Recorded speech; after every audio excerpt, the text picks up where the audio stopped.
I'm Dr. Kenneth Levine. Welcome back to Health Talk. We're seen on WEYW19.com and UVerse Channel 19.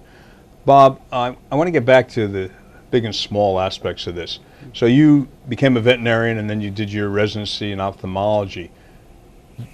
In dealing with little animals or big animals, is it the same thing? I know eyes are bigger, but what about the diseases? Are they similar? You know, difference. I mean, the small eye of a 3-pound Chihuahua is same as a 150-pound Mastiff. So, from that standpoint, an eye is an eye, and they're going to get the same kind of eye diseases.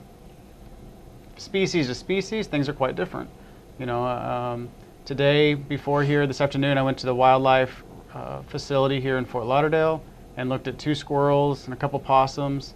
And that was after doing my dogs and cats all morning. And all of those animals are very different than what we would normally see, you know, on a day-to-day basis in the clinic. When I was in my graduate training at Penn, one of the root canal specialist residents was called to the Philadelphia Zoo and came back with this giant x-ray of a root canal he did on a tiger.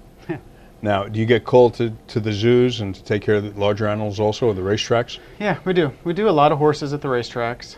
There's a couple other ophthalmologists here in the South Florida area that do some of the zoo work, but we get called out to do, you know, other than primates, which maybe some MDs might be a little bit more, maybe more appropriate, we get called out there all the time. Last 2 weeks ago, we had an interesting surgery that we got called again at the Wildlife Center here in Fort Lauderdale. They had a blue heron that had holes in both eyes.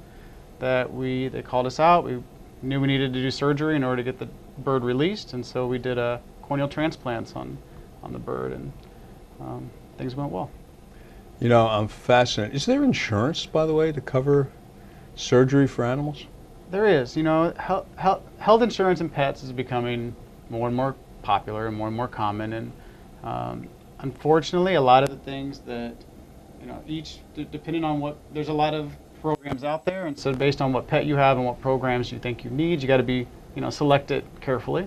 I know that certain dogs have a predisposition to hip problems and things like that. Are there eye problems that are predisposed to a certain breed?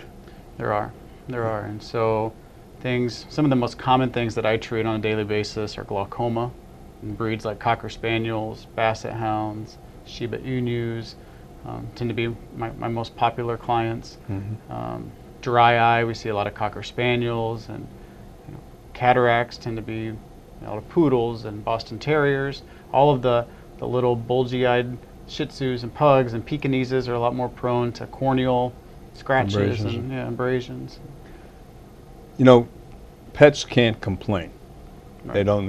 They can't go say, you know, mommy, you know, my tooth hurts, or you know, my ear hurts. So you're relying on the pet owners to bring the patients in. Right. How does a pet owner know? No.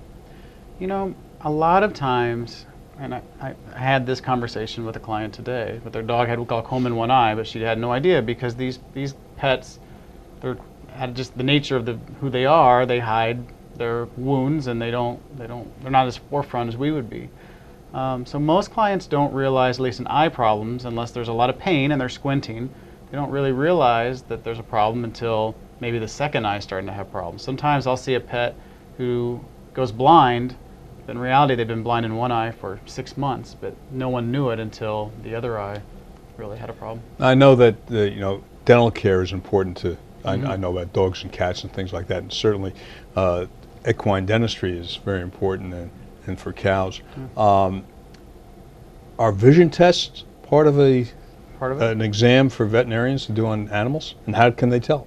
You know, one of the things, just a good ophthalmic exam once a year, whenever a general practitioner is looking at their pet, can normally, you know, we can't tell what line on the chart they can read, but they can tell whether they can see and whether or not they've got a good view of the back part of the eye, and so we assume that if everything's healthy that they're probably seeing out. Now when it gets more detailed for me, you know, we've got microscopes that we can use to really try and refract these pets a little bit better. We've got computers with contact lenses that will read the amount of energy in an eye and transfer it to our computer and tell us how healthy their retina is, and that's kind of what we use to determine how well they can really see. We got to get back to that in a minute. We'll see whether you put glasses on dogs. In 1 second. It's Dr. Kenny Levine with Health Talk. We'll see you in just a moment. Thank you.